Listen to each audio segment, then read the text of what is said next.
Hi, my name is Marin and welcome to the Weight Loss Program. So today we're going to talk about metabolism. Metabolism is the key, most important factor when it comes to being overweight or happy, healthy, and lean. So what does metabolism do? Metabolism is responsible for making and breaking down cells in your body. When you're digesting food, metabolism is breaking that food down.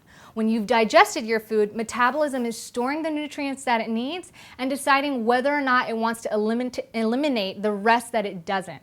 Metabolism is also responsible for cleansing out the toxins, breaking down fat, building fat, and helping you sleep better at night. Metabolism does it all. So metabolism contributes to being overweight because when you have a slow metabolism, your metabolism has a hard time processing all the food, stress, and toxins that enter the system. When it has a hard time, it stresses the body. When the body becomes stressed, the metabolism just sort of says, okay, all this stuff is coming in, and what am I going to do with it? Let's store it into fat cells. Let's weigh it down on the organs, and things like your liver and your kidneys start becoming even more stressed. This is how people develop illnesses such as gallbladder stone or diabetes. All these things contribute because the metabolism is not efficient. It is one major key factor, one of the biggest players on your team in your body that is working really hard to try to process all this stuff. But there's also a bunch of things that you can do to help your metabolism help you. So with the nature of life and growing up in the kind of lifestyles that we live on this planet, there's a natural aging process that happens that contributes to sort of slowing the metabolism down. We also have a really high level, a high fast pace, lots of different things going on as far as culturally, globally, and societally that contribute to slowing down the metabolism.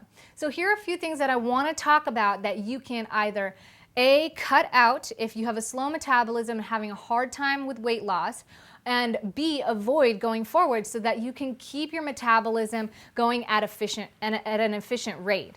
The first thing is fast food. When it comes to fast food, they have such a crazy combination of things like starches and meat, dairies and sugars. These combinations slow the metabolism down because think about this. Dairy is kind of a heavy food. It's meant for cows and we're humans and we don't have the same digestive system that cows do. So dairy is really, really difficult for your metabolism to process. Then we couple that with something like meat or high sugar and now we're sending our body into overdrive. Our body doesn't know what to do first. It's kind of trying to handle two really difficult tasks at the same time, which is what slows the metabolism down. The metabolism can't focus on one task and say, hey, I know where I'm going with this. It's kind of at a standstill, saying, which do I do? Fast foods, for some reason, have a high combination of a lot of these types of foods. If you think about pizza, which is often meats, high acidic sauces that are made from cooked tomatoes,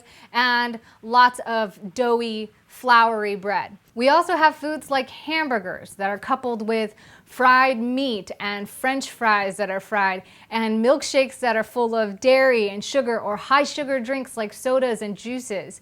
All these things in combination are so hard on the system and slow the metabolism down.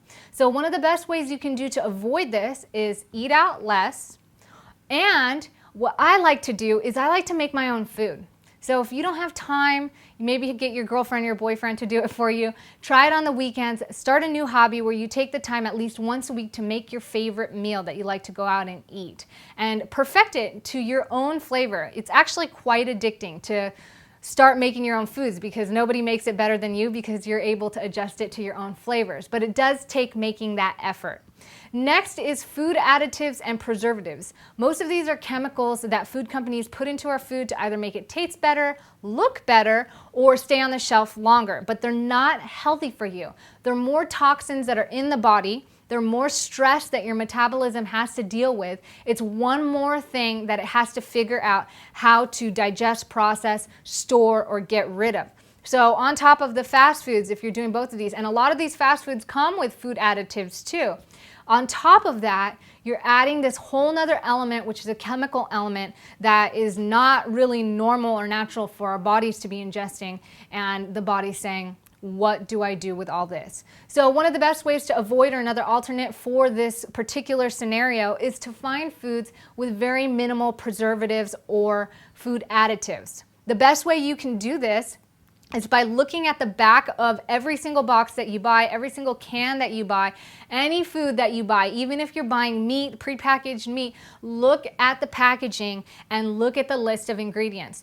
More than likely, if you can't understand what the ingredients say, it looks like some spelling bee word from chemistry, then there are food additives or preservatives in it that are not healthy for your body and slowing that metabolism down. Also, too much sugar. Fruit sugar is really good sugar, but all sugars are not made alike. All sugars are not processed in the body similarly, and the body responds differently. Fruit sugars are coupled with minerals and fiber that help the body process it like a whole food, like a rich food. When you eat confectionery sweets or things that are high in processed or refined sugars, you get a spike in the blood sugar because the body only sees the sugar, and it's way too much sugar for it to absorb. So now the cells are having a hard time using this sugar. There's all this excess sugar in the bloodstream. It's also affecting your hormonal levels, which is a huge major factor when it comes to how healthy your body is and how well it processes stress and being overweight or fit, happy, and healthy. So eating too much sugars is really not a good thing. If you like sugars and confectionery sweets like me, try to limit yourself to 1 or 2 cheat meals on a weekly basis. The body thrives off of habit, so as long as you're habitually eating well, 1 or 2 small conscious treats that you take. So make sure you don't overdo it. It's not like, hey, this is my only cheat meal, so let me eat a whole pumpkin pie. That's not going to work out so great. But if you're conscious about it and you stay moderate about it, you should be fine. If you like sugar a lot like me too, then focus on whole fruits and foods. If you're drinking juices, make sure they're freshly juiced. These are great ways to substitute and still get that sugar.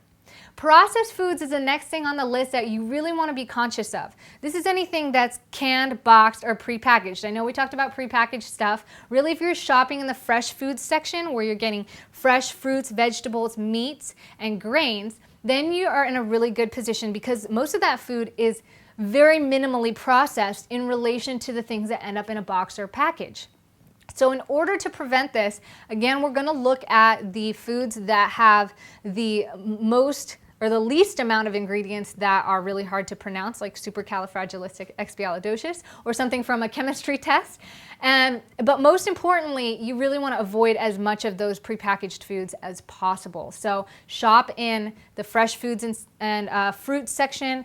Shop at your local butcher or dairy supply shop. That is really the best thing. Fresh. It's fresher when it's local, so when it's fresh, it's healthier and it's less processed. If you have a farmer's market, I highly recommend checking those out too.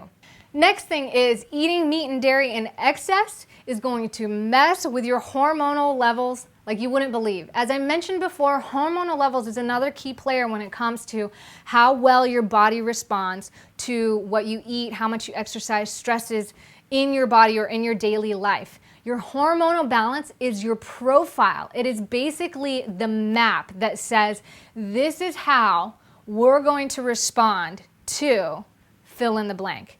So if your hormonal balance is off, most of the time, your metabolism is off too.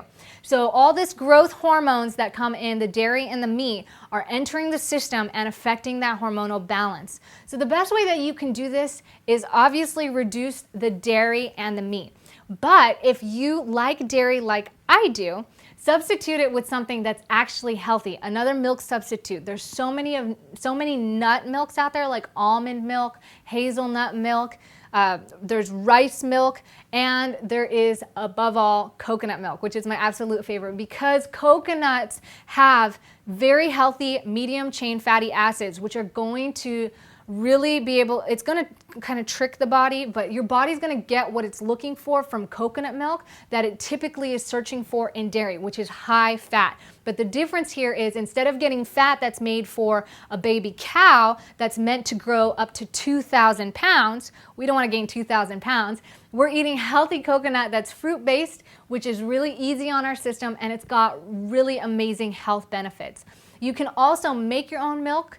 By looking online, there's plenty of things. Making rice milk is super easy, so if you really want to tag the avoiding the processed foods and sticking to something that's a little more simple and whole for the body, then make your own milk. They're very easy to do.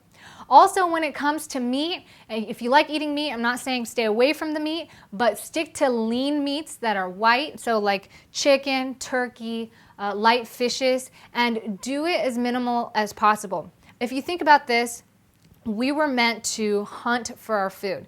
So most of the time we don't have access to pig and fish and lamb and shrimp and pork and beef and chicken and turkey and all this stuff. And most of us on a daily basis eat a wide range of this stuff. We have eggs for breakfast, we have ham in our sandwich, we got steak later on for dinner. It would be virtually impossible for us to catch that much meat on a daily basis to eat. So typically you want to focus on smaller meat portions and larger fresh fruits, vegetables, and grains, healthy portions on a daily, weekly basis. You don't want to clog your system. So make sure that you're eating also meats that are raised organically and consciously, because a lot of times these meat farms can inject the meats. You don't know where your meats are coming from or what they've fed the cows. Whatever the cows eat, their bodies work similarly to us, where their metabolism stores, break down, and does all the toxins, processing of the toxins and fat. So when you eat meat and you consume that meat's fat, you're essentially consuming what the metabolism has either done or not done in the system. So if a cow is being injected with crazy growth hormones or being fed really crappy food, those toxins are weighing in on their system by being stored into fat, and you're putting that into your own body, which is slowing your metabolism down also. We don't want that. Lastly, I want to talk about the lack of exercise. If there's anything that can speed up your progress more than ever, not just when it comes to weight loss and feeling great, but improving your metabolism, it's exercise. That is a huge lifesaver because exercise boosts the metabolism. Exercise almost, I like to look at it like it's something that just comes and puts everything in alignment. It straightens everything. It puts it into place, because when you're working out your body, your muscles, your cardiovascular system, and your metabolism all at once, like it all has to come together like it does in exercise, it has to work in an efficient manner. It has to work in a way in order to do that much effort. It's almost like everything has to be put aside to make sure that your body can function at that high capacity. Your heart can beat, your blood can pump, your muscles can move. And this is going to affect your metabolism positively. You're going to increase your heart rate, and you're going to increase your own growth hormones. You're going to learn to pump your own water, oxygen, and all the resources that you need into all your muscles, your cells, into your body, which is going to set your metabolism up in a really nice place for being able to digest and process everything efficiently. So exercise is huge. Also, exercise produces a lot of happy, healthy hormones that increases and boosts metabolism. So if you don't exercise and you're stressed and you're not sleeping well, you're producing a lot of stress hormones like adrenaline and cortisol. Well, these stress hormones actually aid in storing more fat. So it is so important to get out there and move. Our species is an active species. We're meant to be out there running, farming, playing, being active, and having fun. If this is a difficult concept to grasp, or if this is something that you haven't been doing for a very long time, the number one thing I can recommend to make sure this happens is to find something that you like doing that's fun, that helps you go out and move. Whether it's gardening, jumping on a trampoline, running through the ocean, whatever you like doing, as long as you're moving while you're doing it and you're having a lot of fun, Fun on top of the exercise actually is a double bonus, because when you're happy and having fun, you're producing even more of those happy, healthy hormones, and you're also positively reinforcing in your mind that exercise is good. Your mind actually has a lot to say on how your body and your metabolism processes everything as well. That's another key factor. But we're focusing on metabolism here, and all these things in combination are going to work together, because there is no one end all and be all. There's no one answer. There is no one factor. There's all these variables working together in a complex situation, and we're just trying to help encourage it in a certain direction, in a healthy direction that's going to help boost your metabolism and help make you feel happier and healthier and just have a more enjoyable life experience. So lastly, what I want to talk about is water. Your body is 80% water. And because your body is 80% water, we should be pretty conscious about what type of water we're putting in our body, right? Believe it or not, your skin even absorbs water. It absorbs anything you put onto it within 15 to 20 seconds of it. And that goes into your bloodstream and affects your digestive process and your metabolism. So you really want to be conscious about water. Water is in everything. Without water, this whole planet wouldn't survive. Water is your key to detoxing and the first step to really having a healthy system, because water is going to come in and cleanse your whole body out. It's going to replenish the 80% of water that's already in your body and your cells. And if you drink clean water, like distilled water, very simple form of water, it's a very clean form of water. There's not any extra stuff, minerals, additives, and quite frankly, believe it or not, a lot of the water bottle brands that you buy in stores add additives and preservatives to make their water taste better, because a lot of times it's just tap water.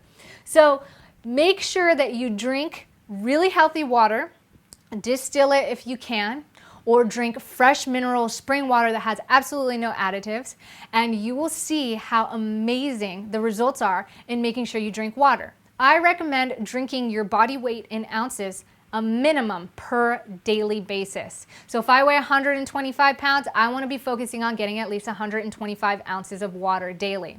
You'll lose weight so quick because water will cleanse your system, replenish your cells, and help boost your metabolism. It's also going to help work that digestive system. So any excess stuff that might be stuck in the colon or in your digestive tract will just whoosh right on out there, especially if you're not used to drinking a lot of water consistently.